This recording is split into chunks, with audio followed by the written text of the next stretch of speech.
here out there at?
morning, everybody.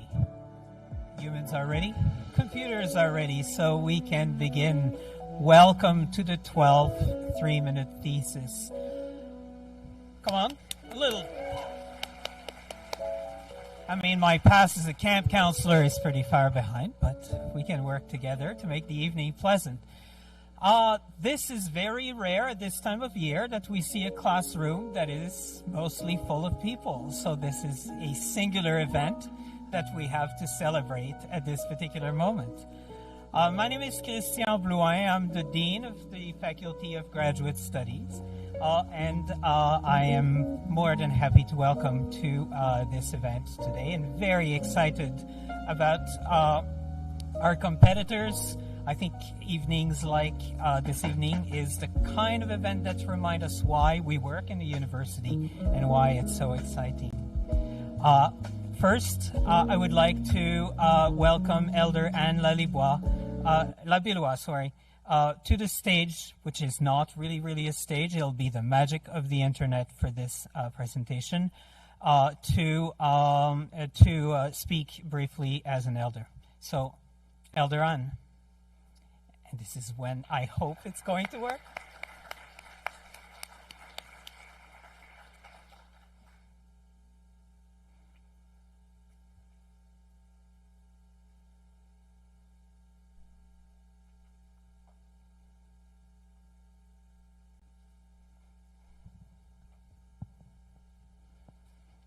I feel somehow I have to break the silence. But I've got nothing. Okay. So, maybe we'll take the opportunity to keep on going with the program, and as soon as we can have Elder Anne join us, we will. I would like to remind everybody that Dalhousie University operates on the unceded territories of the Mi'kmaq, Wolastoqey, and Pescotumukati people. These sovereign nations hold inherent rights as the original people of these lands, and we each carry collective obligation under the peace and friendship treaties. Section 35 of the Constitution Act in 1982 recognize and affirm Aboriginal and treaty rights in Canada. We also recognize that African Nova Scotians are distinct people whose history, legacies, and contributions have enriched that part of Mi'kma'ki known as Nova Scotia for over 400 years. What's the status on Elder Anne? I have the amazing pleasure to introduce my boss, the provost of Dalhousie University, Dr. Wanda Costin, who will address you for a few moments. Dr. Costin. Thank you. Y'all get to see me in 3D, so it's okay. First and foremost, welcome. It's really a pleasure to be here with you all today, and I echo Dr. Boulan that it's really cool that we can be here in the evening celebrating research with our students, so this is phenomenal. First of all, I want to thank Dr. Boulan and his Faculty of Graduate Studies and all the folks who have come together to put this amazing event on. It's a unique opportunity that we have here at Dalhousie to celebrate our undergraduate, graduate students, but the fact that they are doing this work alongside our amazing faculty members is actually the best part of it. And the fact that they're breaking new ground and coming up with new ideas. This is the future of research. It's not the old kind of research doing things the same way. It's new and creative ways of engaging. And we're always excited to have our students continue to show what they're capable of. And I'm also grateful to all the community members who are here, our alumni who are here, especially those who are serving as judges. This is just really a great opportunity. It's a small taste of the high quality research that's done here at Dalhousie. I think sometimes people forget, because we're quite humble here in the Maritimes and in Atlantic Canada, to tout just how awesome and amazing our research is and the cutting edge work that we're doing. So this is a moment to stop and celebrate all that we are here at Dalhousie. Like you, I'm equally excited and energized to hear these really quick snippets of the research that's being done. So I'm happy to turn it back over, and maybe we have Elder Anne, and if not, we'll just move on to the really crux of the matter, which is to hear about the research. Thank you all for being here.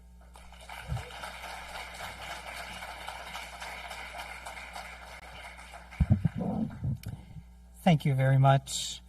3MT competition is definitely a highlight of the year for many, and the Faculty of Grad Studies is a particularly special event. We can feel the energy ramping up for multiple weeks.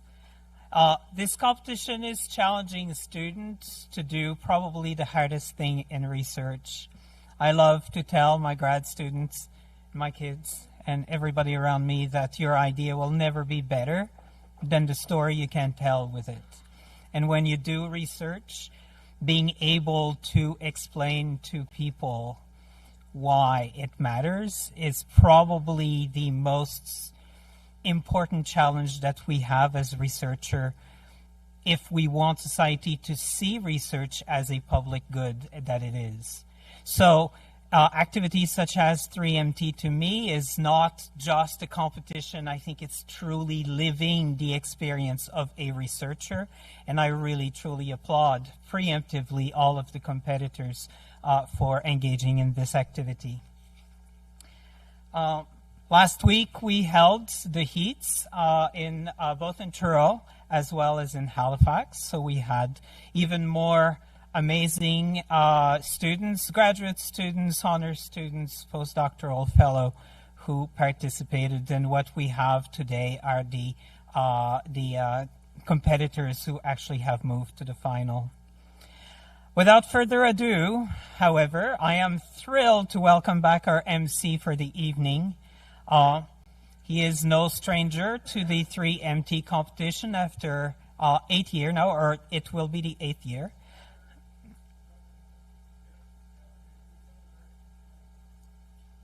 Sorry, my hearing's not great, but is Elder Ann on?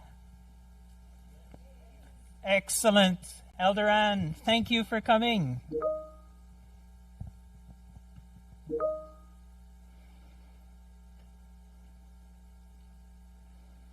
Are you able to hear me okay? We can hear you now. So please, we are welcoming you to the virtual stage. Good evening. Good evening. So nice to be here. It's such an honor always to listen to the incredible gifts that people have to share. And I'm sorry that I cannot be there, but I feel as if I'm there, you know, in spirit. And I give my hats off to the tech guys because technology is supposed to make it easier, but there's a lot of work that goes on behind the scenes. So, Dalhousie, welcome. Welcome into your lodge. Welcome here to the best seat of the house in you. And come and sit with the one who gives you your breath here in you. That is so vital, because without that, we would not be able to be here. And we would not be able to come up with these incredible visions to be able to create the things that we do to try to make our life a little better, to try to help the environment, try to help the world population, the mental capacity to be well. It truly is a full-time job. So I'd like to just to open this with a blessing and a prayer. And how I do this is to take a moment, and I'm going to ask everybody, even the tech world, if you possibly can, to close your eyes. And what we're going to do is we're going to pay attention for a moment and meet your sacred breath, the breath of life that was given to everybody. Spirit does not judge who it gives this breath of life to, because each and every one of us and every element of life is just as important. We are all equally important. So I'm going to ask you to take a breath in through your nostrils very gently, like a newborn baby does. And then you're going to let it go through your nostrils to release it again. So let's try that. This breath in. Feel it as it goes in. And this breath out, release it gently. This breath in, feel the coolness of the breath and the warmth as you release it. This breath in and this breath out, and now let your shoulders and muscles just completely fall and relax. This breath in and this breath out, and relax your shoulders. And now just sit and be the best you can possibly be in this moment with the one that has given you your breath. We don't try to think of anything. We don't try to achieve anything or fix anything. The hardest part is just to allow ourselves to just be and hear the wisdom that will come in many different ways, not always in words. If we give it a moment of silence.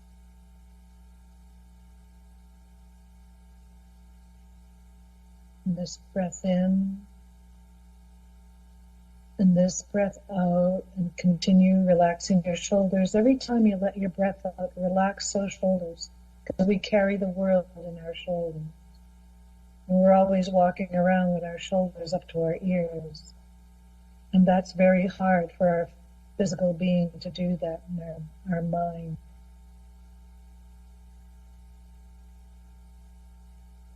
So as you sit and you breathe, with every breath you take, that breath goes right through your physical being and right down into your spiritual roots, which touch the earth all the time as you're walking or riding in a car or on a trolley or the bus, on a boat.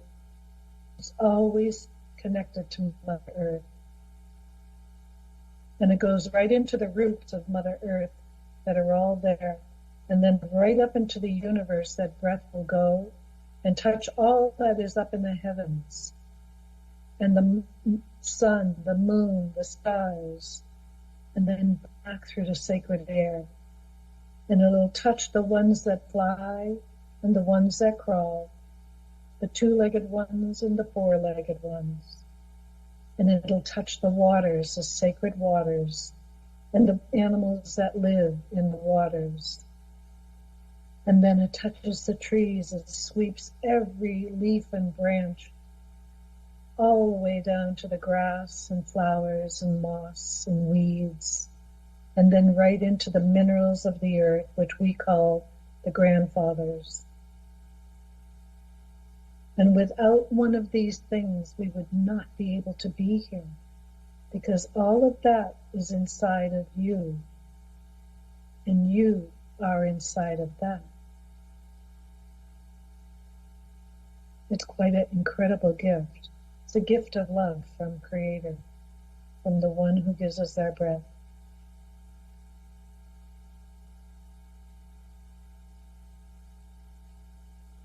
So as you release your shoulders, let all the anxiety of getting here, what you've been doing for the last 3-4 years, what's going to happen afterwards, just let that all just be. And be as vulnerable as the grand forest trees. You are well, you are safe in this moment. O great Spirit, whose voice I hear in the wind, whose breath gives life to all, hear me, for I am young, small, and weak, and I need your strength and help so much. Take my hands and help me to respect the beautiful things you have created, including myself.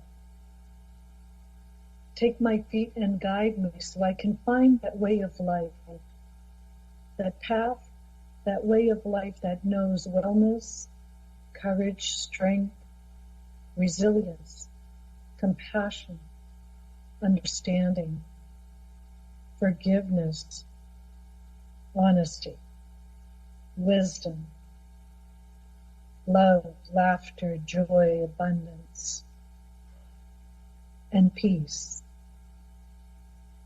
And help me not to ever put myself above my brothers and sisters, but conquer the greatest enemy, myself.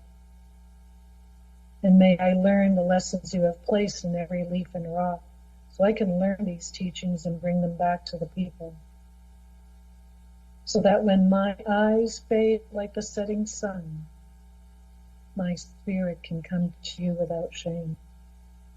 Tahoe, this breath in, I am well and whole. And this breath out, so much I have to be grateful for. And allow my shoulders to melt. And just sit and be the best I can be in this moment.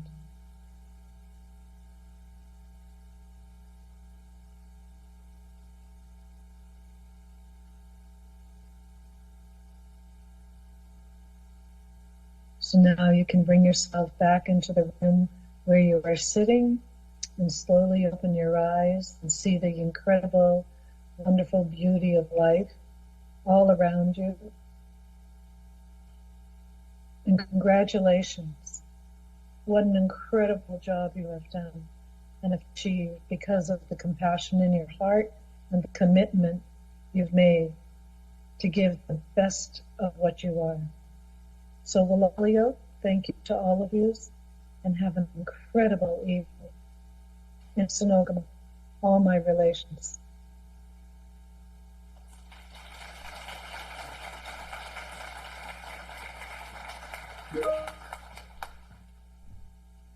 Thank you, Elder Ann.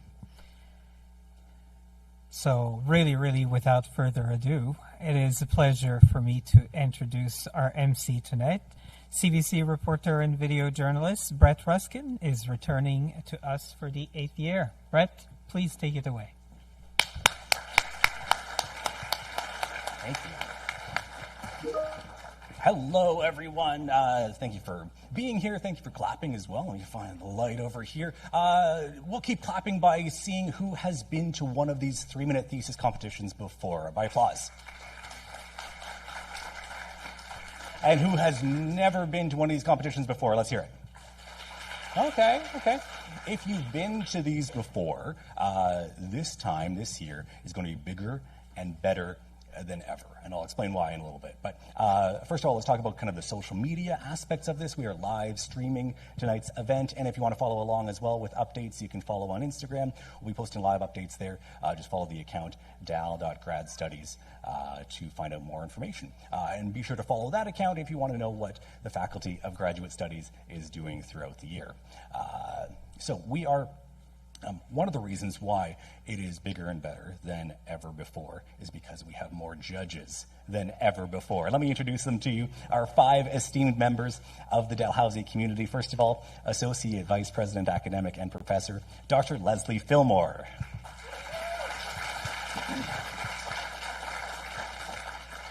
We also have the Vice Chair of Dalhousie University's Board of Governors and Senior Vice President of Public Affairs at National Public Relations. Please give a warm welcome to Kristen Hines. Also with us tonight, we have University Teaching Fellow in the Department of Biochemistry and Molecular Biology. Please welcome Vanya Ewart. We also have the Dean of Faculty of Arts and Social Sciences and Professor at the Department of English, Dr. Jen Andrews. And finally, a professor at the Faculty of Computer Science. Please welcome Andrew Cochran. We'll hear from you folks in a little bit, but they're going to be judging based on a couple of criteria that we'll talk in a little bit. But let's talk about the rules for tonight. So there are 2 guidelines that each one of the competitors are going to be following. First guideline, they're going to have a single static PowerPoint slide that you're going to see on each one of the screens here. They can put whatever they want on that slide, text, pictures, graphs, things like that to help to support their presentation. The second guideline is that the presentation has to be only 3 minutes long. It is, after all, called the 3-minute thesis competition. So it's kind of like an extended elevator pitch So like elevator pitch is like 30 seconds, 60 seconds. So picture each one of these competitors as being like that annoying person on the elevator that pushes all of the buttons going up. That's really what they want you to imagine as the worst person on the elevator. We'll think nicely of them. But yeah, 3 minutes is all they have to share their research. And their research, the competition is not necessarily about who has the best research. It's more about who can communicate their findings and their research the best, the most engaging, kind of down to earth, the able to kind of explain complicated concepts without trivializing, without having too much jargon, and make you kind of want to know more about the topic that they are talking about. And so the judges are going to be looking at various criteria, including comprehension and content, as well as engagement and communication. And this year, we had, talking about making it better and bigger than ever before, we had kind of a wild card addition to the typical number of competitors. So we included folks from the undergraduate honors students, course-based master's students, professional programs, and postdoctoral researchers. And so as a result of that wildcard race, we have Isha Amr, who's going to be the top presenter from the undergraduate participants. So better than ever. Yeah, let's hear it.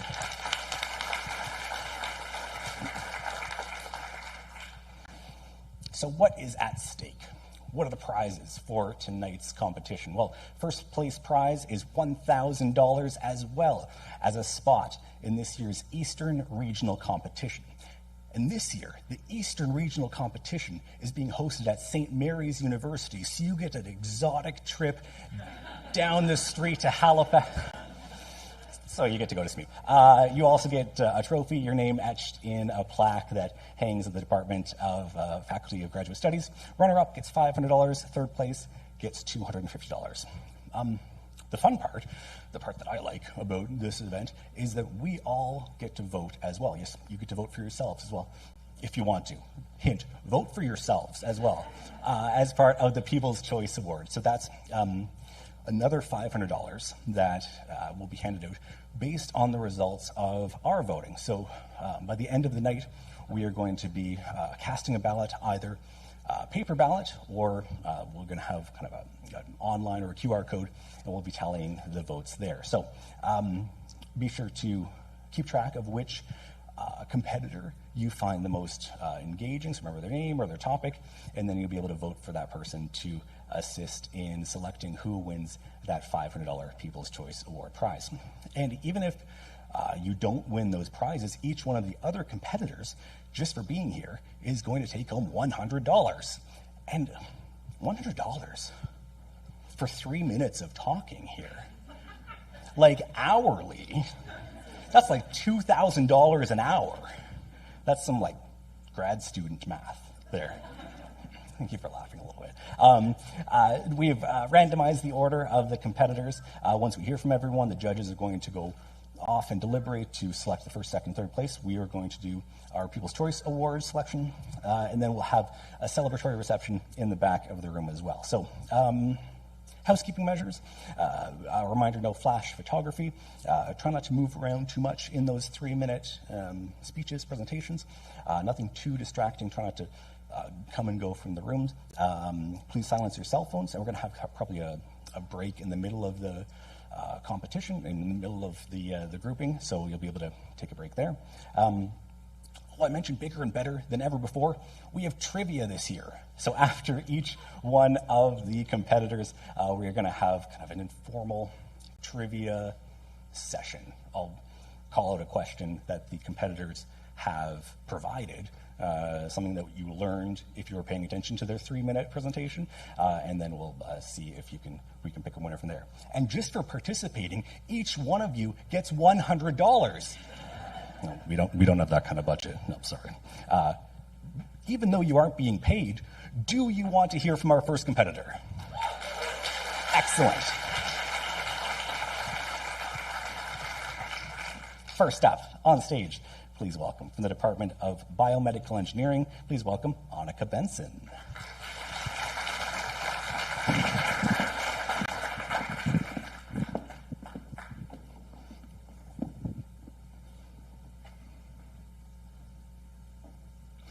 Once, when observing a brain surgery, the neurosurgeon said, "Removing brain tumors is kind of like picking your nose.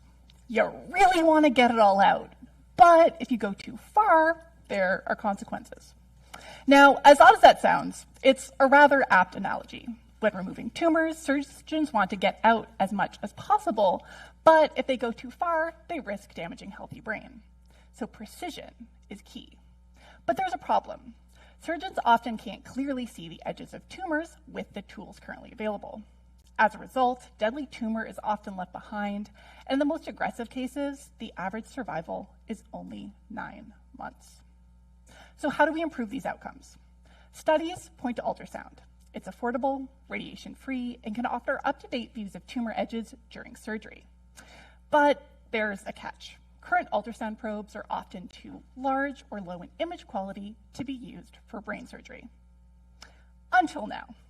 My lab has developed a miniature, high-resolution tracked ultrasound probe that's groundbreaking for 2 reasons.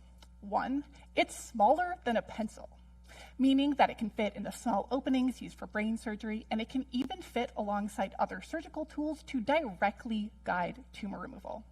Second, it's extremely high resolution, producing images with hair-width detail to allow surgeons to see anatomy with unprecedented precision. And to make image interpretation even easier, it's also been integrated with an infrared tracking system, which displays the position of the probe relative to a 3D scan of the brain. Now, all of this is great in theory, but does this work in practice? Well, that's where my research comes in. I'm testing our probe in patients to see if it can precisely detect the edges of tumors during surgery. So during the procedure, the surgeon scans the brain with our probe, and then afterwards, with the help of experts, I will analyze those images to see 2 things. 1, how do tumor and healthy tissue differ in appearance? And 2, are we able to detect any leftover tumor that was missed by standard surgical guidance methods? Now, we're still very early in testing, but we have had 1 surgery so far where we have been able to see tumor that had been left behind. Evidence of this tool's potential to enable more accurate brain surgery. Every year, 250,000 people are diagnosed with brain cancer. This tool has the potential to improve the outcomes for many of them.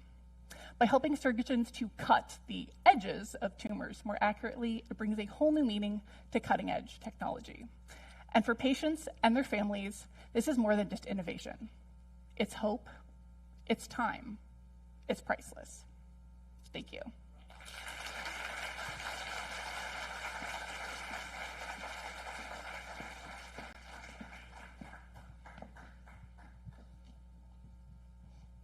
Okay, 1 down. Now time for our trivia portion. We're going to do 1 trivia question after each one of the presenters. And so I guess raise your hand, and the first one, you can call out the answer if you're feeling extra brave and confident, kind of like trivia night. There's no like pitcher of beer or anything at the end of this either that you can win. But Annika's question is, ultrasound uses sound echoes to see inside the body, an idea inspired by bats, which naturally use echoes to navigate and hunt. Which of the following animals do not use echolocation? Ready? Got 4. Porpoises, whales, dormice, snakes. Let's do like applause. Applaud if you think it's porpoises. Whales. 1. Dormice. Snakes. Correct. The last, it is snakes that do not use echolocation. So this is fun, bigger and better than ever before. This is great. We are going to move on to our next competitor. So from the Department of Plant, Food, and Environmental Sciences, please welcome to the stage, Caitlin McCaver.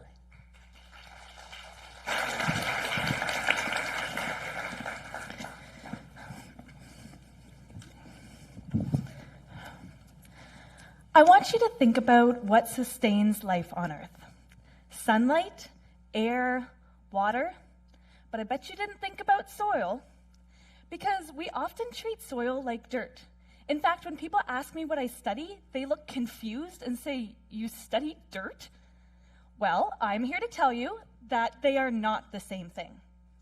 Dirt is what you sweep up off your floor.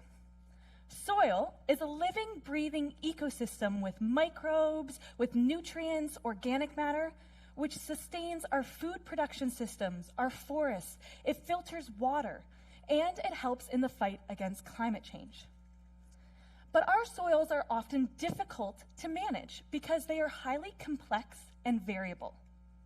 Even within a 1 by 1 meter plot, you can have vastly different soil properties. So in order to capture this complexity, we use a concept called soil health.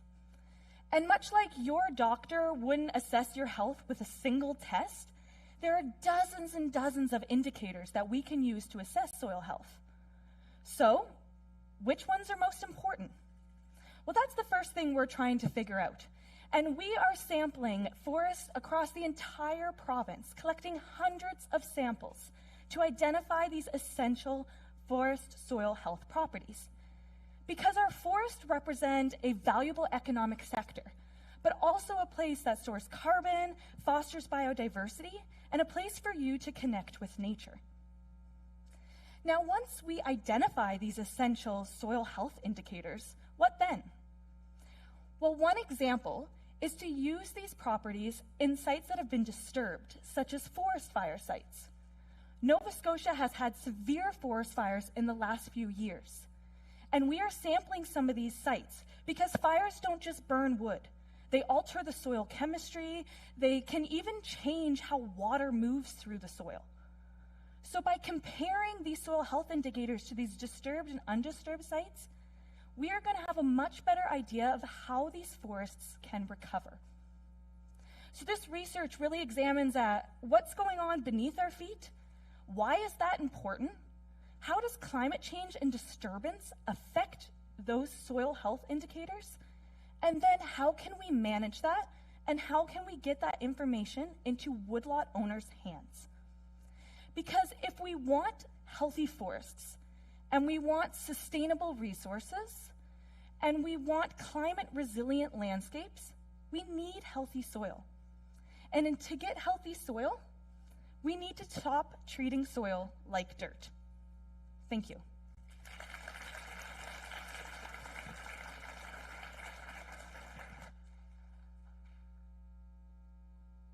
Okay. Trivia question number 2. Kind of an open-ended one. Why is it important to evaluate soil health indicators together rather than individually? There was probably a multiple choice at the bottom of this, but I don't have it. Any thoughts? Yeah, say it out loud.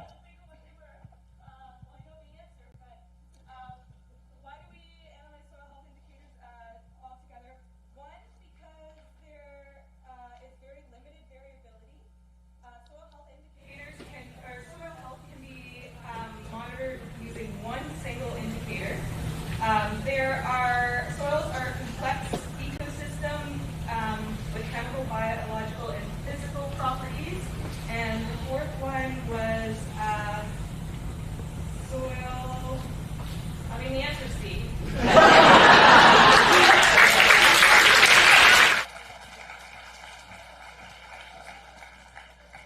C is the answer. Congratulations. This is going great. Let's go on to our next competitor. We have from the School of Nursing. Please welcome to the stage, Noah Doucette.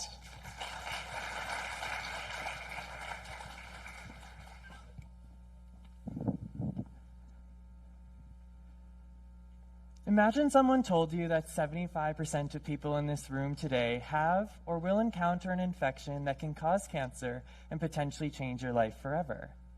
Well, not to scare you, but that's exactly what I'm here to discuss today. The virus that I'm referring to is the human papillomavirus, or HPV. With more than 200 genetically distinct forms of the infection, I am pleased to share that some of the most common forms of the virus that can cause cervical, vaginal, vulvar, penile, anal, and throat cancers can be prevented through vaccination. From my research on the virus to date, it has become apparent that much of what we know about the infection is related to women and cervical cancer prevention. However, despite the recent rise in cervical cancer cases, you might be surprised to find out that throat cancer is now the most common HPV-related cancer in Canada, with men being 2 times more likely to be diagnosed than women. Having known nothing about the infection prior to being diagnosed with an HPV-related health condition, I have made it my goal and passion to transform our understanding of HPV so that everyone can experience the benefits of vaccination. Historically, Canada and many other countries around the world implemented women-only vaccination programs to curb the concerning rise of cervical cancer cases, but have recently shifted to gender-neutral vaccination for all individuals between 9 and 26 years of age. However, vaccine uptake remains low, with only between 12 to 22% of Canadian adults reported being vaccinated against HPV in 2023. The solution might sound simple: get more people vaccinated. But how can we ensure that everyone, independent of their differences, gets vaccinated against the infection? This is exactly what my research aims to achieve: more equitable and inclusive approaches to HPV prevention. Using factors like one's sex, gender, age, sexual orientation, race, and ethnicity as analytical tools, my study wants to recruit a diverse sample of young adult service users and providers to explore their experiences making decisions about vaccination. In other words, I want to use identity to break down barriers to vaccination to ensure that no one is left behind. I invite you to join me in the fight for more equitable and inclusive conversations about HPV vaccination. And if you remember one thing from my talk today, please let it be the following. HPV does not discriminate, and together we have an important role in preventing more than 800,000 cancer diagnoses worldwide, with more than 4,000 of these happening right here in Canada each year. Thank you very much.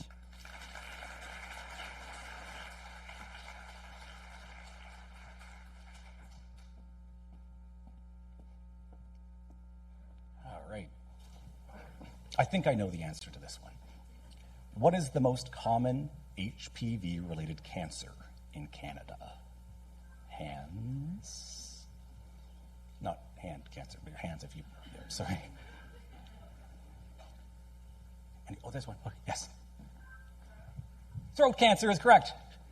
Clap for throat cancer. No. Everyone is also staying on time as well. Not going to make you play the bell, but do we have a bell? Okay, we mentioned about the 8 years we've been doing this. There was one year where I was like, and at the end of the 3 minutes, we're going to hear a bell. See?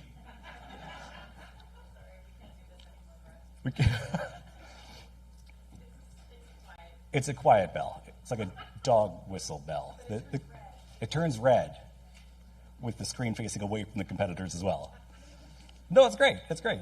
We are ready for our next competitor. From the Department of Psychiatry, please welcome to the stage Daniel Basso.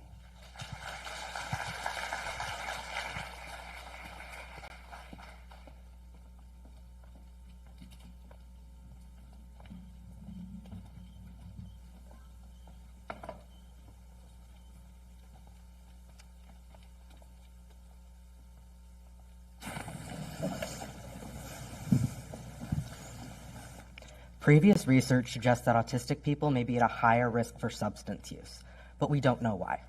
We don't know why simply because there isn't a lot of research being done on autism and substance use.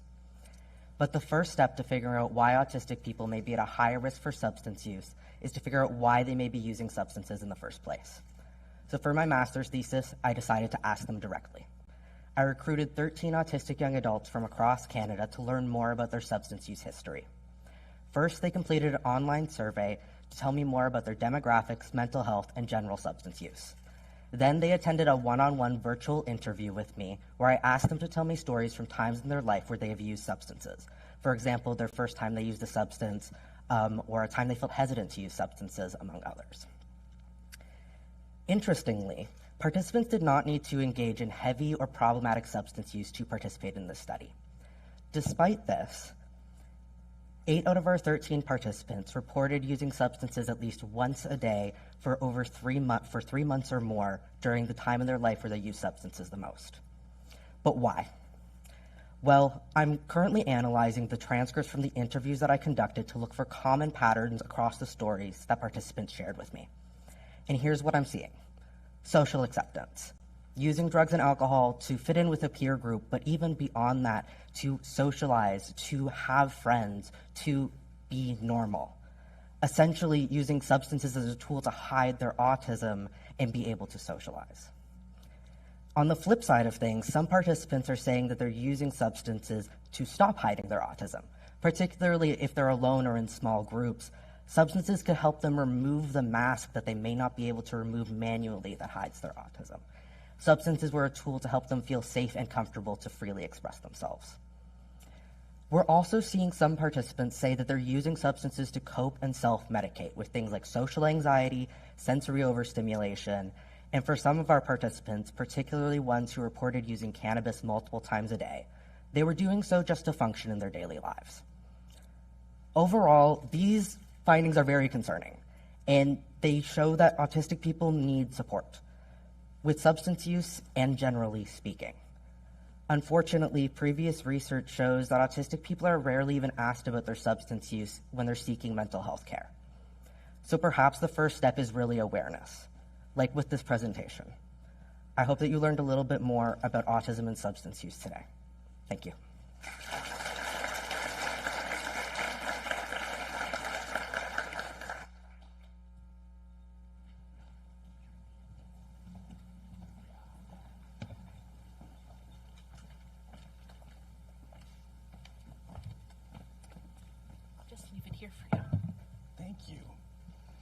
I now have the trivia answers, not just flying by the seat of my pants. I have the questions to begin with, but... There you go. Oh, here we go. This is way better. Okay. I feel all confident now that I know the actual answers. From that last presentation, what are the two major features of autism? ABC. A, sensory problems and social differences. Social differences and restrictive and repetitive behaviors. C, restrictive and repetitive behaviors and sensory problems. A, B, or C? Clapping for A. Clapping for B. Clapping for C. The answer is B. Congratulations, all the B people. We are going to move along to the Department of Psychology and Neuroscience with Isha Amr. Isha.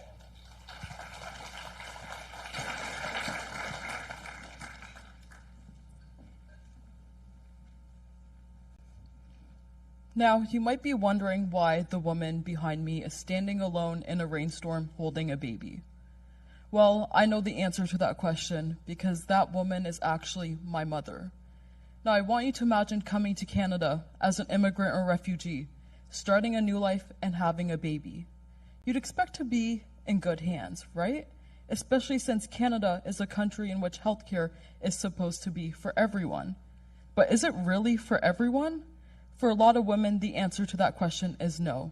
Instead, it means navigating a new language, a new culture, and an unfamiliar healthcare system. And that's all at a time when you need the most support. We refer to this time period as the baby blues, the emotional ups and downs after giving birth. And it's often viewed as a normal part of motherhood. But for racialized mothers, it's shaped by far more than just biology. It's shaped by the first half of the storm: stigma, isolation, and cultural expectations. The pressure to stay silent and strong, even when you're struggling. And even when women make it past this first half of the storm, and they do end up seeking support, they now face the second half of the storm. Stigma, racism, language barriers, and care that does not feel safe or understood. Over time, these barriers accumulate to form the dark storm over her head, and now it's even harder for her to escape. And that's exactly what my research aims at understanding. I look at the postpartum mental health experiences of racialized immigrant refugee women in Canada, and what I found is absolutely shocking. There's very limited research done on these women, And what happens is, when communities are left out of research, their needs are also often left out of care. And when care is delayed, the consequences can be severe. In some cases, postpartum mental health conditions can escalate to psychosis, a life-threatening condition. And in the case of my mother, it doesn't just impact her, but it impacts the small children and the baby who rely on her. So it's not just about postpartum mental health. It's about what happens when these barriers continuously prevent mothers from seeking support. So what's the solution? It's not just about treating mental health symptoms. It's about creating care that is safe and accessible. Because as a future psychiatrist, as science communicators, researchers, healthcare providers, and an overall community, it's our job to ensure that no mother is left standing alone in the storm, but that she finally has somewhere safe to go. Thank you.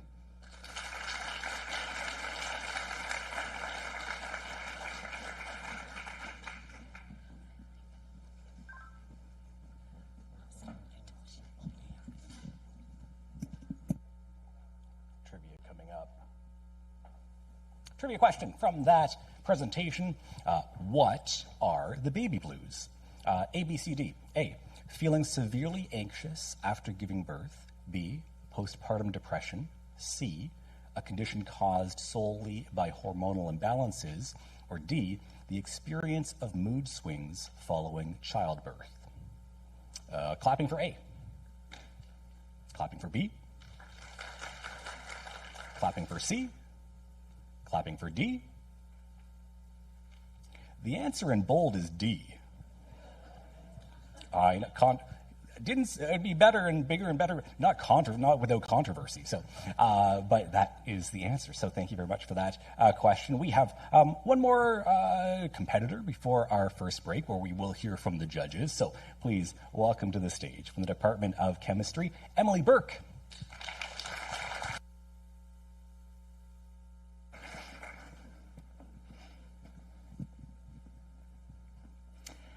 Who here has experienced what it's like to suck helium out of a balloon and it's like Mickey Mouse has taken control of your body? Well, what if I told you there was actually another gas that could do just the opposite? Make your voice so deep and so ominous that you could deliver the perfect supervillain line, "No, I am your father." Well, this gas is called sulfur hexafluoride, or SF6 for short, shown here on the left. Now, although this may sound fun, SF6 gas is not something you want to inhale anytime soon. It's actually the most potent greenhouse gas in existence. Over 100 years, SF6 gas traps heat in our atmosphere 23,000 times more efficiently than carbon dioxide. To put this into perspective, releasing just that one balloon's worth of SF6 gas into our atmosphere is about the same as you taking your car from here, driving it all the way to the edge of Alberta and back. Twice. Now, unfortunately, despite this, SF6 gas is commonly used in the electrical industry. And once its purpose has been served, it's very difficult to destroy. So what if instead of treating SF6 like a waste problem, we try to turn it into something useful? Well, scientists have been very interested recently in a similar looking group of atoms called the SF5 group, shown here on the right, that can be attached to various molecules. Now, methods of making and attaching the SF5 group to molecules can be very attractive tools. And this is because the SF5 group can give things that it's attached to very desirable properties. For example, some research has already shown that SF5-containing drugs can be more potent and more selective. Additionally, SF5-containing polymers do not break down into those dangerous PFAs, usually called forever chemicals, that we sometimes associate with the linings of our nonstick pans. Now, where my research comes in is I develop catalysts that can be used to transform SF6 gas into the SF5 group and attach it to molecules. Now, SF6 gas itself is non-toxic to humans and cheap, which makes it a great alternative to the usually very expensive and very toxic reagents that are used today to make the SF5 group. Additionally, the catalysts that I developed are designed to be relatively easy to make, cheap, and environmentally friendly, as the materials used to make them are abundantly found on Earth. Now, if this research is successful, we can turn an environmental problem into a chemical opportunity. Rather than letting SF6 gas stay this dangerous industrial pollutant, we can repurpose it and transform it into the SF5 group and attach it to molecules using my catalysts. And this could lead to the discovery of more potent drugs and fertilizers, or more environmentally friendly polymers, plastics, and other products. So, Rather than letting SF6 say the villain of this story, my research tries to give it the redemption arc that it deserves. Thank you.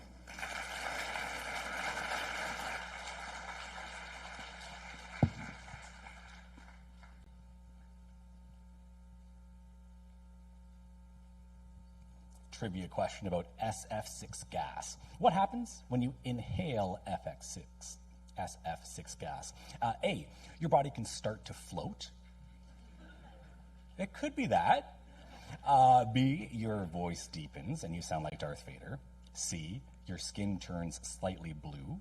D, you become better at karaoke. Claps for A, claps for B, claps for C, claps for D. I think there are some bad singers who are very hopeful for future karaoke careers by inhaling SF. It is B. Your voice deepens, you sound like Darth Vader. We are about halfway done. We have completed 6 of our competitors, heard from them. We have 7 left. If I were younger, I would say something silly with those 2 numbers. But let's hear from our judges. So because we have 5 of you this time, just generally, let's hear what you thought, without saying kind of who you thought was best, what you thought of the presentations, and perhaps how tricky, how difficult, how important is the skill of communicating your research. Where are we going to start? Who's done their notes? There you go, Kristen. Yeah. Jump in. Let's see if and I'm going to turn your microphone on. Hey, awesome. Thank you for the question. First of all, congratulations, everybody. Wow. Really, really incredible. So I'm going to go back, 2 things. I'm going to start by saying, I commend all of you for stepping up and doing this. This is not an easy thing to do. So in my job, my day-to-day life, I am a professional communicator and I work with clients across all sorts of sectors. And a lot of what we do is taking the complex and distilling it down into what is clear. It is not easy to do, and you have to work at that. But the skills that you're learning through participating in 3-minute thesis, these I hope will stay with you forever. These are applicable to not just what you're doing here tonight, but to your work, with your colleagues. Maybe you'll have interviews with journalists, who knows, conferences. So take the skills that you've learned, thinking a lot about those audiences and what they need to get from your presentation, and I know you will go far. So it's been a delight so far. Thank you, everybody.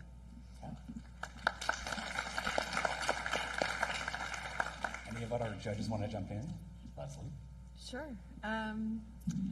Yeah, again, congratulations, all of you, for stepping up to do this. It takes so much practice. So don't think for a second that the profs in your courses spend this much time practicing their talks. They definitely don't, but they have a lot of leeway. In 3 minutes, the thing I find the hardest with whatever talk is, what are you going to say first? What's the first word, the first sentence? Usually if you nail that, the rest is pretty good, and everyone's first sentence has been pretty spot on. Yeah, I think that's the key, is getting the right first sentence. Yeah, it's been solid so far. Yeah. Who else? Jen? Agreed. You guys have done a fantastic job. What I was going to say as part of what struck me is the ability you have to tell stories. And that's a very important skill to have. And it's something that will serve you well in life. But in these presentations so far, what I'm struck by most is the storytelling skill. The fact that you create narrative that we feel compelled and interested in, and we want to follow where you're going. So thank you. Great, great job.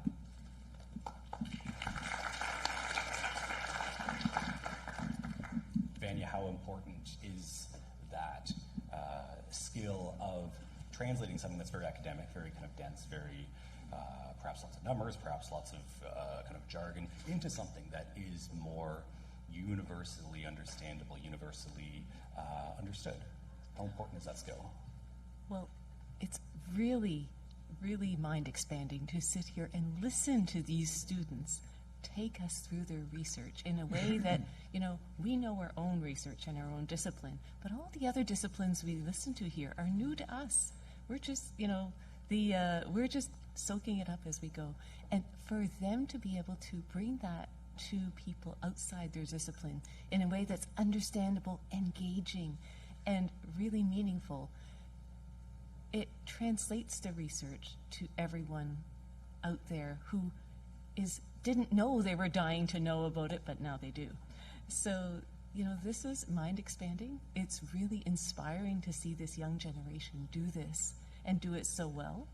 And, all of this science, a lot of it happens quietly, and people are working very hard, but it's invisible. It's not streaming on, on Netflix or YouTube, these kind of things.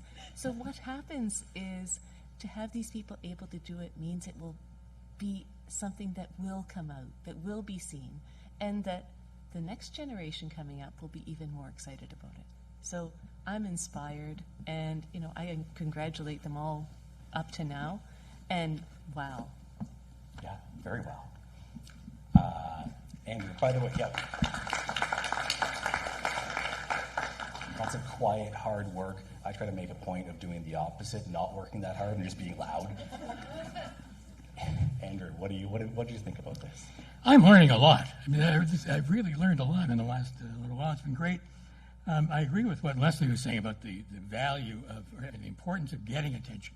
As soon as and everybody's been getting attention. And then going on with what I think an impressive degree of real passion for the material that really communicates as much as some of the information, just the authenticity of their interest in the work. There's a phrase that I agree with, and that is, oftentimes you may not remember everything that was said, but you remember how you felt when you heard it. And I think that's what all these people are conveying to us is not only their sense of knowledge, but their sense of commitment to their work. And that's really endearing to see. This is a tough job. You've given us hard work here, so we'll do our best. You do your best. Very good. And you aren't the only 5 who have the toughest job in the room, or a tough job in the room, because we, a reminder, are going to be voting for our People's Choice Award at the end of the evening, once we've seen all of the participants. And so keep in mind that you are going to be thinking about and keeping in your mind the participant, the competitor, who you think is kind of the most engaging with their presentation today. So are we ready for our next half of presenters? Please welcome to the stage from the Department of Computer Science, C.B. Chakravarthi Paravendan.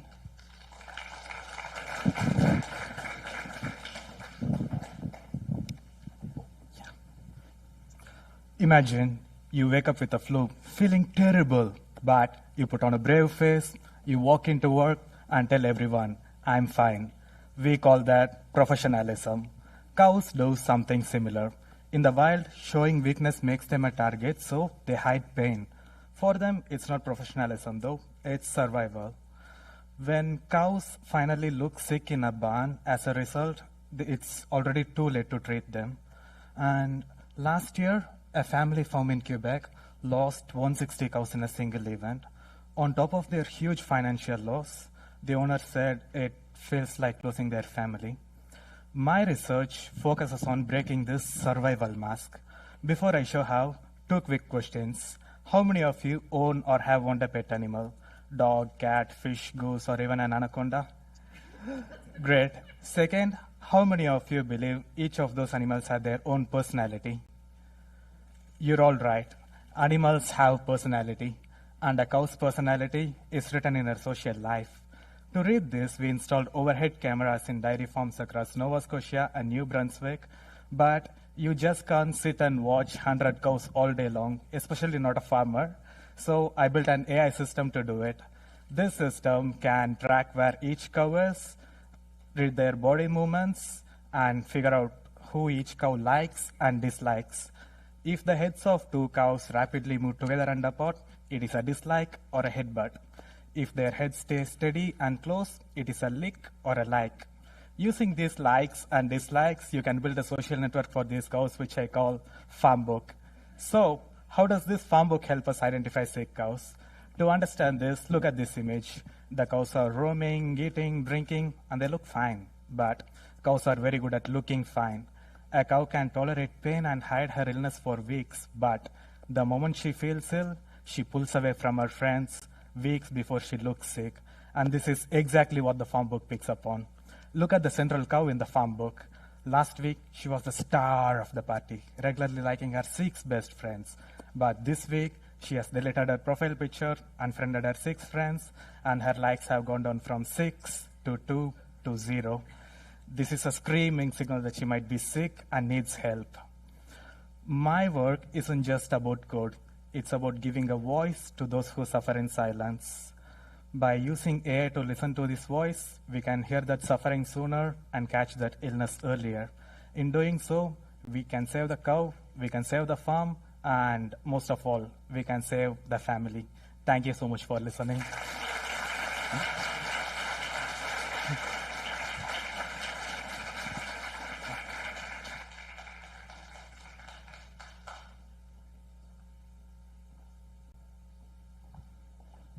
Cow trivia.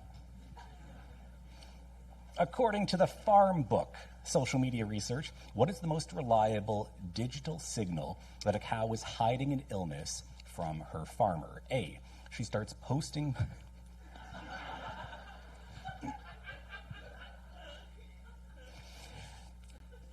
It could be A. A, she starts posting passive-aggressive mood updates.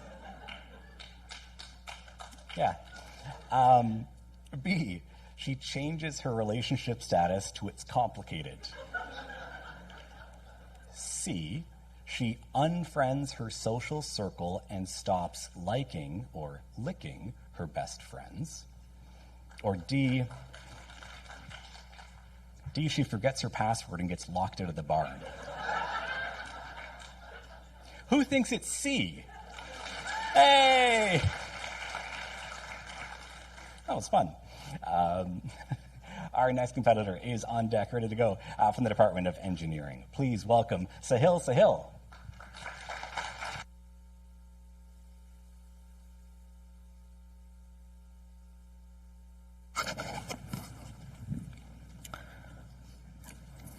We waste our waste. Every year, we waste tons and tons of food. An average Canadian household generates nearly 140 kilograms of food waste. This is a huge number, and most of us don't think where this ends up. This waste is collected, transported to a place known as landfill, where it naturally degrades and generates various greenhouse gases. These greenhouse gases are really harmful for our environment. Also, an interesting fact, if this food waste was a country, it would have been third highest greenhouse gas emitting country. As US and China, these are the leading producers of these greenhouse gases. Talking about another potential waste which generates these greenhouse gases is cattle manure. In Canada, cattle poops around 180 million tons of manure every year. This is again a huge number, and the natural degradation of both these waste, it releases greenhouse gases. Talking about these greenhouse gases, methane. Methane is a very potent gas. It is 80 times more potent than carbon dioxide. If we talk about these greenhouse gases, this has an adverse effect on the climate. Let's go back. Not long ago, we saw the temperature went to positive 14. And the very next day, it was snowing. And the temperature was -9, -10. Let's not complain about it, but is this usual? I think it's unusual. And it can be really adverse in the near future. But here is another interesting fact. The same methane, which is released and vented into the atmosphere, can be collected and can be used for various purposes. Isn't it amazing?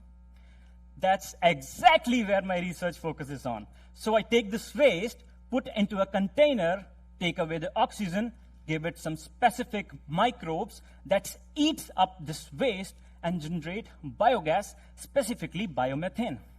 And the biomethane has various applications. So in this research, I choose what are the microbes, what can really degrade this waste and generate maximized amount of biogas, specifically biomethane. And biomethane can be used for household cooking, can be used as for electricity generation, even it can be used as a vehicle fuel. So why waste these waste? So in the world where these agricultural waste and this food waste, they are the growing waste problems, my research shows that these are not just waste, these are untapped resources. So let's use this. So let's not waste the waste. Thank you very much.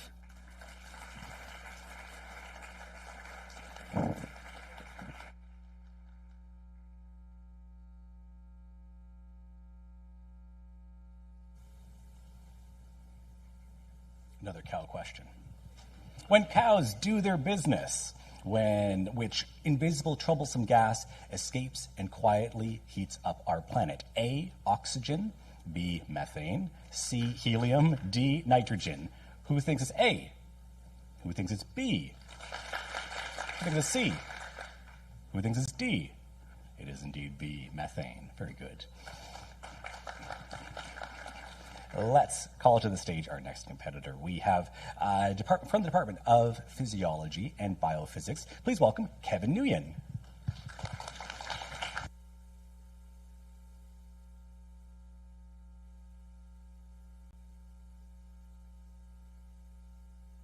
My mother and I visited a friend in Calgary. Her daughter was diagnosed with cancer, and she passed away only 3 months later. Imagine a mother, a sister, a best friend receiving a cancer diagnosis and being told that the gold standard treatment simply won't work for them. Today, cancer has become so common that according to the World Health Organization, 1 in 5 people will develop cancer during their lifetime. Breast cancer is the most common cancer in women worldwide, and triple-negative breast cancer is the most aggressive and dangerous subtype, accounting for 10 to 15% of breast cancer. The term triple negative comes from the lack of 3 specific proteins found in common breast cancer. And because our best treatments are designed to hunt down those specific proteins found in common breast cancer, therefore they become ineffective to triple negative. Now let's look at the slide. Just like the human body, cancer cells have their own organs, and the one that I study is the lysosome. And on the lysosome membrane, there's a protein called SLC17A9. Think of this protein as the fuel pump. It moves ATP, an energy molecule, into the lysosome. Once inside, it activates an enzyme called cathepsin D, which breaks down protein from our food into smaller pieces called amino acid. These amino acids activate a famous protein in cancer research called mTOR. When mTOR is on, it tells the cancer to grow and divide. The lysosome can also release ATP and the enzyme outside of the cell as a message to nearby cancer cells, allowing them to spread to other parts of the body. My research doesn't just improve our understanding of cancer biology, but also offer a new treatment strategies to fight against triple-negative breast cancer. So my research is saying if we can block SLC17A9 using a lab technique or a target drug, we can cut off the fuel supply to these 2 pathways and suppress the cancer growth. Thank you.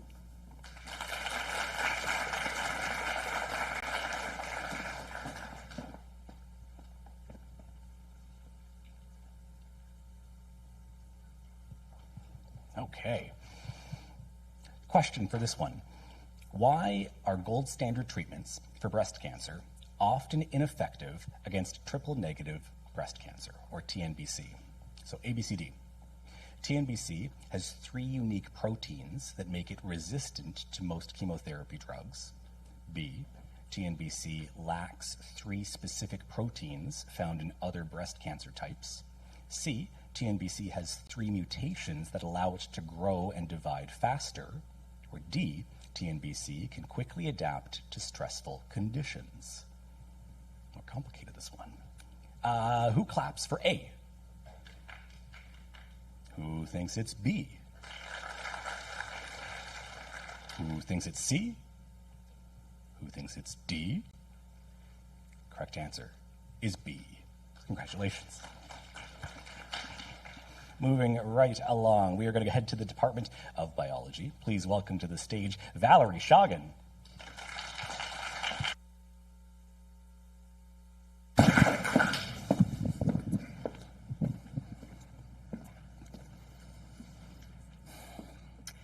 Did you know that when you were an embryo in the womb, you didn't have fingers? You had just kind of a glob hand until your genetic programming kicked in and the cells in between each finger were methodically self-destructed. And this kind of controlled, purposeful self-destruction of cells is called programmed cell death. And you might think, oh, it's death, it's a bad thing. But sometimes death is actually crucial for the development and survival of an organism. And that includes many, many plant species and many animal species. The lace plant is an excellent model for studying programmed cell death because during development, the lace plant uses programmed cell death to form holes all throughout its leaves. But what's very interesting and mysterious is that during development, right before those holes form, the leaf turns pink. You can see that pink leaf circled on my slide. And then what happens is that pink color leaves only the cells that are about to die during hole formation. And then by the time all the holes are formed, that pink color has totally disappeared. You can see that three-step process in the squares. So my research questions are, 1, what is the pink chemical that turns the leaves pink? And 2, why is it there? What role does it play in programmed cell death? Now, the lace plant is an endangered species, and it's native to Madagascar, so there is no way that I can collect the leaves in the field. Instead, I'm propagating the lace plant in a controlled culture system here at Dal, and from that system, I'm harvesting the leaves, I'm extracting the chemicals, and then I'm isolating and identifying that pink chemical. Once I know what that pink chemical is, I can investigate its role in programmed cell death by increasing or decreasing its levels in the lace plant and seeing what effect that has on hole formation. Interestingly, lace plant extracts have also been able to induce death in human cancer cells. Is it possible that this pink chemical plays a role in that as well? My research also has applications in agriculture, because regulating programmed cell death can help us improve the shelf life of fruits and vegetables. So identifying this pink chemical and uncovering its bioactivity not only has applications in cancer research and in agriculture, but it brings us one step closer to understanding the balance between life and death in plants and animals. Thank you.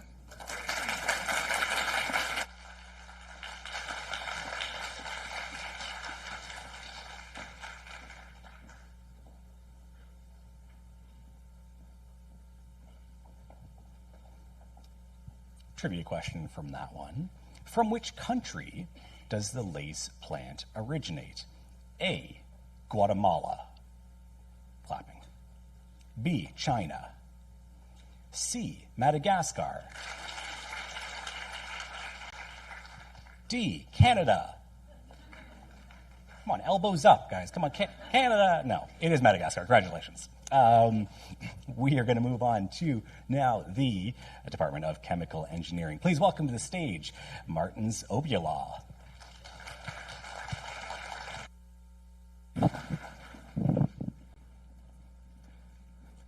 Imagine you're on a flight home, going home for Thanksgiving. You check your phone to see how much longer until touchdown, and suddenly you notice the screen of your phone lifting slightly, as if something is pushing against it from inside.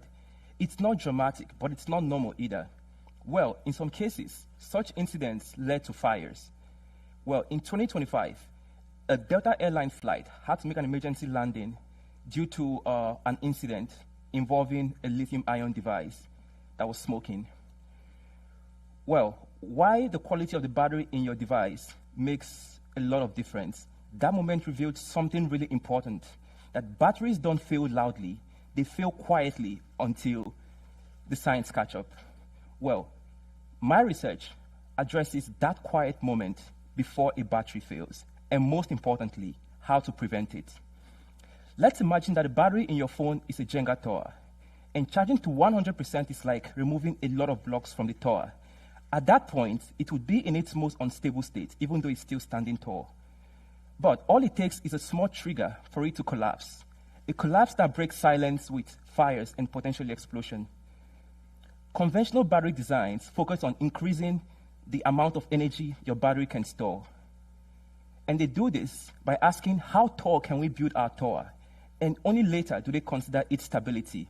But my research methods flip that order. I ask how safely can we design our batteries such that they do not collapse. By identifying where instability begins, we can design batteries that are both powerful and stable, turning safety from a warning label into a design tool. I do this by engineering the materials in the battery. So I optimize the composition and I add protective coatings to keep them stable at extreme conditions. I then heat them up to really insane temperatures, usually around 5 times the temperature of boiling water, to find where the failure begins. And what we found is that instability begins way earlier than we ever thought. But most importantly, we can address that situation. And by that, we've seen that we can actually increase how much energy our batteries can store without increasing the risk of failure or compromising on safety. We don't have to choose between storing more energy or staying safe. We can have both. And my research makes sure that the batteries powering our future do not collapse, like the Jenga tower on the left. Because if our future is to be powered by batteries, then they must be designed to be safe. And that's what my research does. Thank you.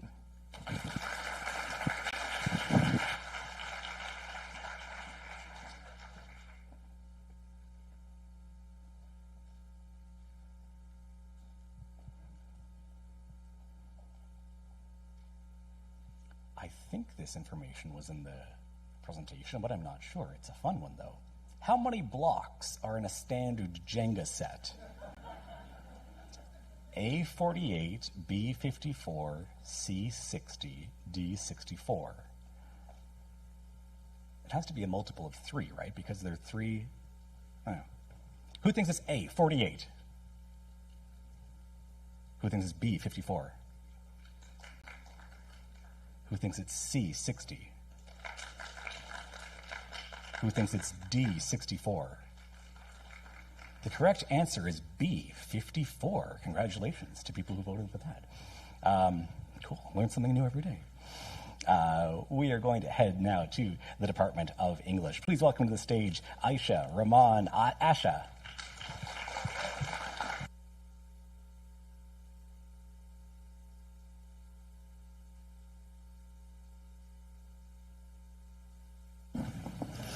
When I ask you to picture war, who do you see? Soldiers? Political leaders? Casualties? Rarely mothers. But what if the most political figure in a war is the mother? In my research, I study motherhood in literature and films that engage with two prolonged conflicts. 1947 partition of British India and 1948 unresolved partition of Palestine. In this context, war becomes a recurring condition that demands a steady supply of soldiers. And for that, nation needs mothers. So I ask a central question: what happens when mothers refuse nation's demand for that sacrifice? And to understand this, I use two concepts. Patriotic motherhood, as you can see on my slide, which is the expectation that good mothers accept that sacrifice in silence, and mother work, which is the daily labor of protecting and sustaining your children. And these two concepts play out very differently in my text. In Selina Hussein's Hangur Nodi Grenade, Buri, the protagonist's mother, gives up her disabled biological son to safeguard from the Pakistani army some able-bodied freedom fighters who are still good to fight in the liberation war of Bangladesh. Her sacrifice is glorified, and her motherhood is recruited into the nation-building process. On my slide, I use an image from the film, and the shadow over her lips can be read as her silence, and that explains the logic of sacrifice and consent. In contrast, Denis Villeneuve's film On Sandy The protagonist's mother, Nawal, never offers her child to the nation. War and communal violence claims her son. After enduring this loss and witnessing further massacre, she resorts to violence. As you can see on the slide, she is, unlike Buri, she is visible and armed. That is when she assassinates a militia leader. Her grief turns her mother work into political action, and that explains the movement from protection to resistance. These are not isolated cases. Across my broader archive, mothers get pulled between these two logics.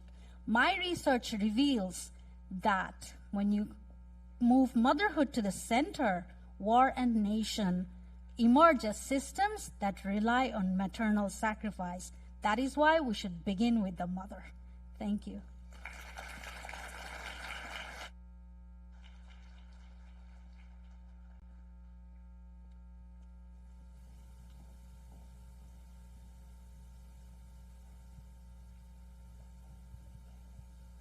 Our trivia question this time.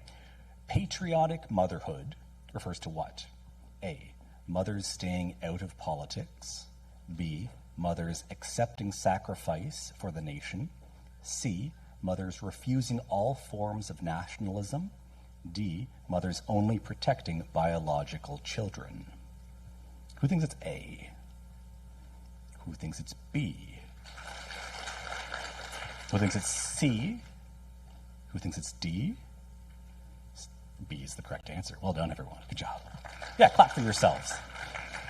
We have one more competitor left in our competition. Please welcome to the stage from the Department of Materials Engineering, Claire Flores.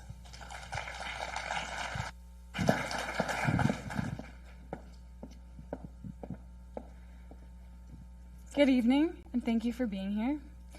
I'd like to begin by getting a show of hands of who's familiar with the McDonald Bridge, and it's pictured on the slide.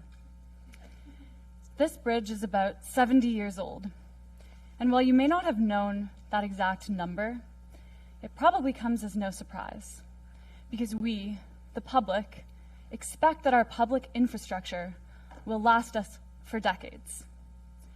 Now let's consider energy storage projects, which are on the rise in Nova Scotia and around the world, where we have some form of intermittent energy generation, perhaps solar, and we're storing that energy in a battery for later use. Why shouldn't we expect that these forms of public infrastructure also last us decades? And that's what I work on at Dalhousie. I want to build lithium-ion batteries which are capable of meeting these lifetime needs. And I've prepared some technical drawings today to explain how I do that. So in my day-to-day, I build batteries, I operate them under various conditions, I analyze the results, and then I repeat that process. But there's a catch. I want my batteries to last for decades, but I do not want my PhD to last for decades. So I turn up the heat. What do I mean by that? If you've taken high school chemistry, you may recall mention of someone named Arrhenius, who was famous for proposing that the rate of chemical reactions increases with higher temperatures. We can take a really intuitive example of this, which is baking a cake. If we put that cake in the oven at a higher temperature, we know that it'll be cooked sooner than if we'd put it in at a lower temperature. And I can do the same thing with my batteries. I can put them in the oven, and I can turn up the heat. So let's consider for a moment a battery which is operating at room temperature. There are some chemical processes occurring in this battery really, really gradually, which eventually will contribute to that battery's failure. But when I take that battery and I put it in the oven and turn up the heat, I can cause those chemical processes to speed up, and that battery will fail much sooner. For example, if I put a battery in the oven and I turn up the heat to 100 degrees C, we've shown that if that battery lasts for 1.5 years before failing, that this can translate to 70 years of lifetime at room temperature, which you may recall is the age of the McDonald Bridge. So there are two pieces of good news here. First, we can expect our public infrastructure to be built to last. And the second is that hopefully I can finish my PhD before decades go by. Thank you.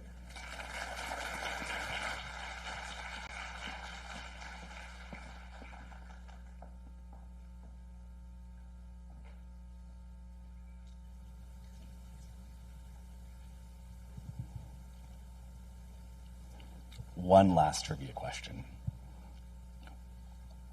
Which battery researcher was famous for developing the lithium iron phosphate electrode material that is now widely used in commercial applications? A, B, C, D, E. John B. Good. B, John B. Bad. C, John B. Good enough. D, John B. E. Good enough. E, John B. Okay enough. Who thinks it's A, John B. Good? Who thinks it's B, John B. Bad? Who thinks it's C, John B. Good enough? Who thinks it's D, John B. E. Good enough? Who thinks it's E, John B. Okay enough? The correct answer is C, John B. Good enough. Let's hear it for all of our competitors tonight.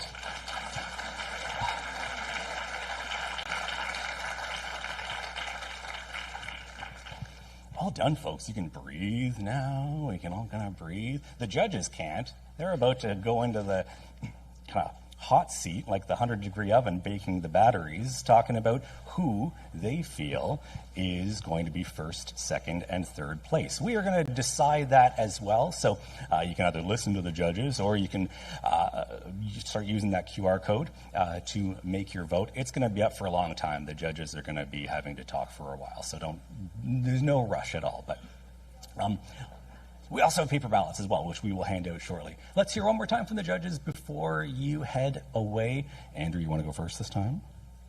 All right, we're going to hand you the microphone here. Click that on. Oh, there you are. What did you think of the second half of our competitors, or kind of generally, what did you think of today? Well, I said at the beginning, or in the earlier part, that you've given us a tough job, and it got tougher as the time went on. So a wonderful group of talks, a great variety of topics. As I said, I've learned a lot, and I've learned that we have some really strong people here to do this work. I'm very impressed. So I'm anxious to hear what my colleagues say when we go adjourn and see what we can come up with. But it's been a great evening. Thank you. Vanny, a tough decision, do you think, ahead of you? For sure. So tough. So much ingenuity distilled into so few minutes. I mean, how do you make a decision on that? It's a tough one indeed. Leslie, any thoughts on what you saw? I know you're taking notes still, sorry. I have not written this fast since, taking exams, honestly. I mean, ostensibly, the trivia was to give you folks more time to write. I was still writing really fast, because you want to also give feedback and give each talk the consideration that it deserves, considering all the effort that's gone into it. So you don't want to shortchange that piece. But as soon as one starts, I mean, you got to let that go and move on. So really hard job. Hard job indeed. But Kristen, fun. what do you think? What's going to happen now, Kristen? You've been on this panel before. I have indeed. I concur. My hand's a little sore, but look, fantastic stories that we've heard tonight. And I want to say, as a member of the board, it's wonderful to have. This is like one of my most favorite events to come to, because it's like the best of Dal on display. So what this has provided me with is these wonderful, stories and anecdotes to go out and tell the world, right? These examples we can put in our pocket. So it is a privilege to be here and just to be part of this evening. So thank you. Any thoughts to wrap us up, Jen? Yeah, I appreciated the humor. It was great. Thanks for all the jokes and the funniness. It makes research a whole lot more interesting to listen to. And and everybody did a great job. I'm super impressed. I'm humbled for the next time I walk in the classroom. Won't be as good as this. So thank you. Do we need to have a category of cows and or batteries and then non-cows and or batteries? Absolutely. Thank you to our judges, first of all. A round of applause for our judges before they make their decision. I'm going to send you 5 away once you're done your notes, or even now. And I think you have a back room reserved. There's people who are waving that way. So grab your notes, grab your pens and papers, water bottles maybe, and you're going to head into a back room. Meanwhile, I think everyone is either digitally voting or wave your hand if you don't, if you want a paper and pencil vote for the People's Choice Award. I think we've already been handing out, there we go, paper and pencil one that way.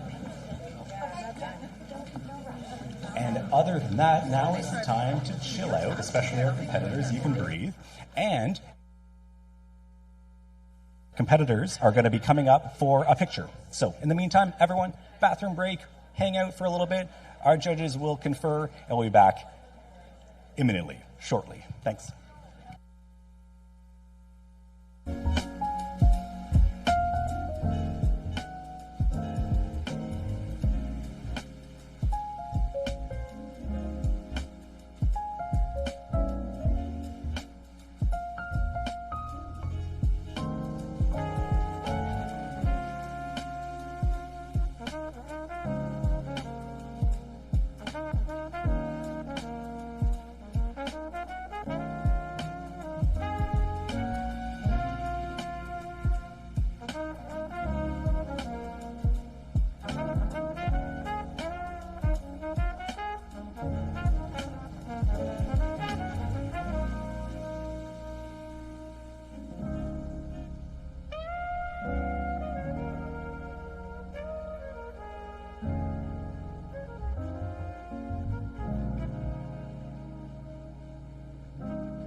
Welcome back, everyone. From our little break, we have tallied. Yes, that's right. Welcome back.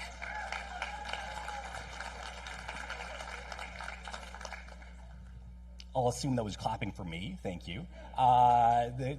We are ready to award or announce the awards for, I guess, People's Choice, third place, second place, first place. Christiane, let's go back to you about if you would like to make the announcement. There you go. Yes, that's right. My name is Christian. Thank you. Yeah. Okay, we're back on stage with Dr. Costin as well to present the winners. Points of sequence here. Do we do the People's Choice before 3, 2, 1? I love hand signals. All right, so we'll start with the third place. Excellent. So first of all, everybody was amazing, and I think that the judge had to do a pretty difficult job, and we thank them for it. The third place for 3-minute thesis is going to Emily Burke.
Our second place goes to Sibi Chakravarti Parivandan.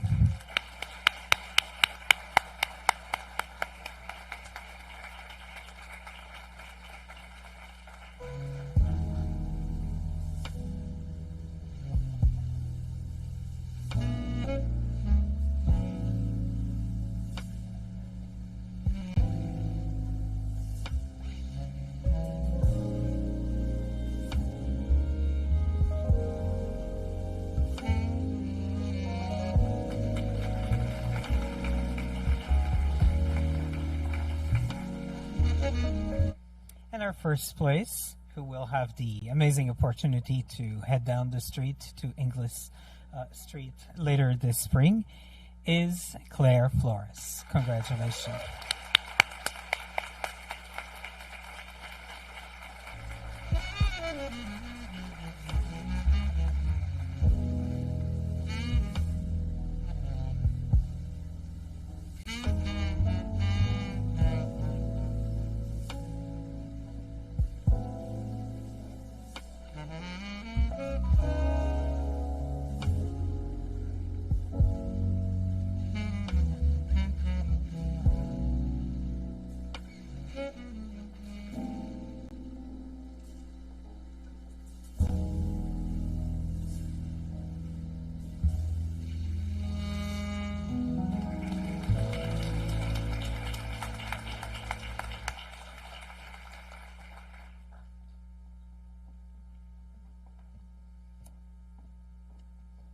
And the People's Choice Award, yes, is going to Sibi. Please come by.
Thank you, everybody, and thank you, Dr. Costin.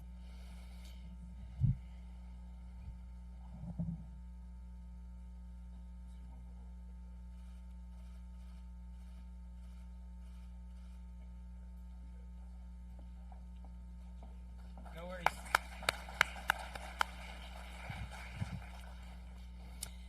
This was a wonderful opportunity to get a showcase of brilliant and innovative mind within Dalhousie.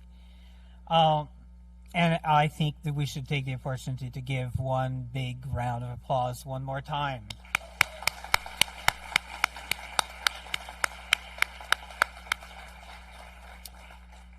I am very proud of the work that you have done. And I agree with the judge about the storytelling aspect being so important and dear to the research mission. I'd like to give many, many thanks for this event. First of all, thanks to the presenter for their hard work tonight.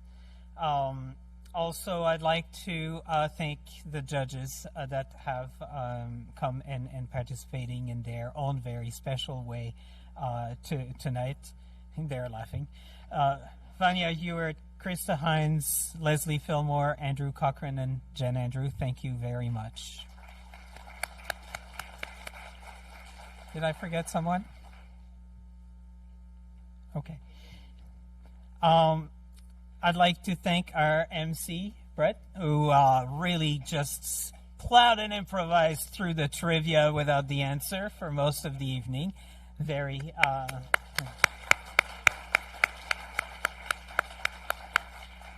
We have many partners on campus that we want to acknowledge. Dalhousie's Libraries, the Writing Center, International Center, Commercialization and Licensing, and also we would like to recognize National Public Relation for providing workshops for our participating and a participant in adding to the value and the experience that they get. Thank you very much for this.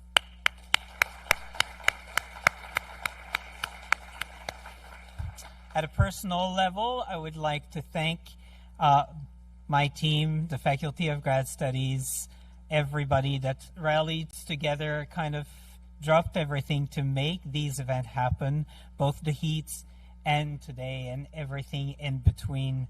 So thank you very much for stepping up and making the event that we have. And particularly Kayla here, who does not want to be singled out. She's the lady right there.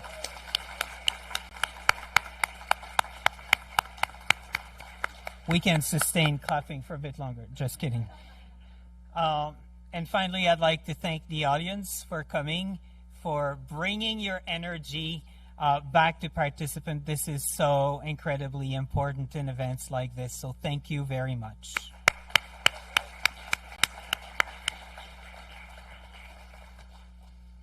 I believe it's all yours. Yeah, I don't have very much to say. Thank you very much for coming, everyone. And thank you for the inspiring and insightful presentations. Last up, we have a full reception behind the curtains there, not only open to our competitors, but everyone who's here. So there's going to be a lineup, so eventually get in line and enjoy the reception. Thank you, everyone, for coming out. Hope you have a great evening.